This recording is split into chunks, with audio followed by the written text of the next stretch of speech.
Hello everyone, I welcome you once again to my YouTube channel. So today I want us to learn a very important aspect in the field of construction. Okay, it says how to form a block pillar. I want to show you how I did mine, so I want you to learn. So let's go on. So before we go on, I want to ask you a very simple question. Do you know that a block pillar on a fence like this that you did very well, that you bind very well, could be more stronger than some concrete pillar on a fence like this? Not only that the block pillar will be durable, but it will bring the aesthetic view of the fence very well. It will make the fence to look more fine, okay, more nice. So that is it. That's good. So all right, let's go on. Please, I want you to watch this video very well and make sure you share it to some people that might be interested.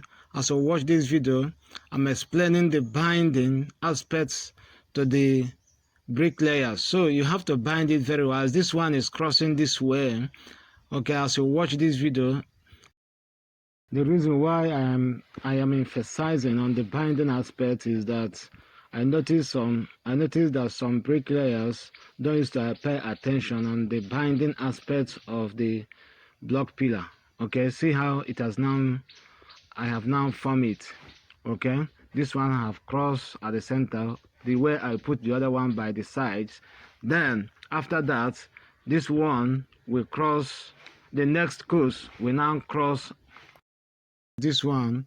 We have to cross perpendicular to the existing one underneath. Okay, so what I'm talking about course here is the course of block.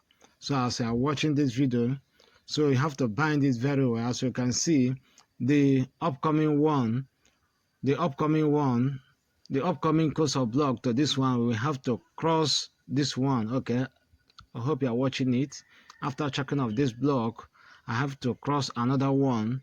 Okay, so it's taking a full binding. So I know the reason I'm emphasizing on this binding is very necessary. Some people don't used to pay attention to it.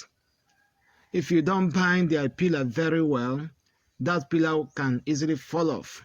But if you bind it very well, it will hook onto the wall itself.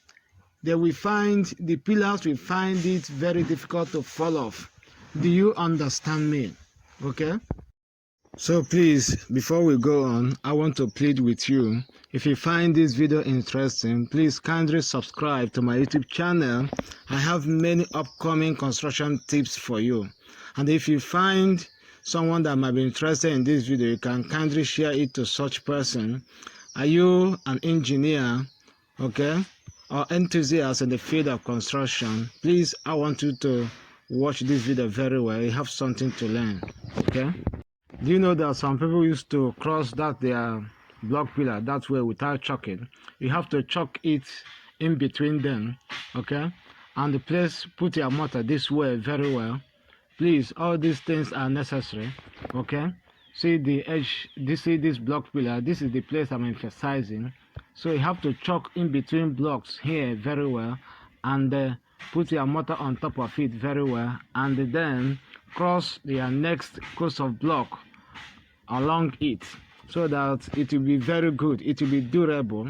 So see the one that is fully chalked, it's a stay in the process. I hope you are seeing it. So these things are so it's fine, it's durable. So watch out for next video. Thank you very much.